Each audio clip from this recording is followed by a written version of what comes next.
ముఖ్యంగా 2026లో కుదిరిన భారత్ అమెరికా ఒప్పందం రష్యాపై పరోక్ష ఒత్తిడిని కలిగించి వారిని తిరిగి అంతర్జాతీయ ఆర్థిక స్రవంతిలోకి వచ్చేలా ప్రేరేపించింది.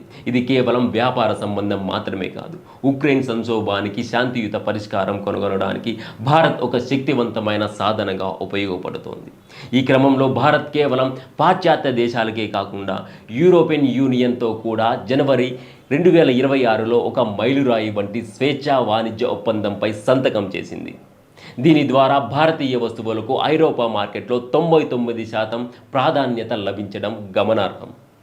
రష్యా ఉక్రెయిన్ మధ్య జరుగుతున్న సుదీర్ఘ పోరాటంలో మోదీ గారు శాంతి రాయబారిగా ఎదిగారు. 2025 మాస్కో సమ్మిట్లో ఆయన చేసిన ప్రసంగం మరియు రష్యాతో 5 ఏళ్ల వాణిజ్య ప్రణాళికపై సంతకం చేయడం ద్వారా రష్యాతో మనకున్న బంధం ఎంత బలమైనదో నిరూపితమైంది.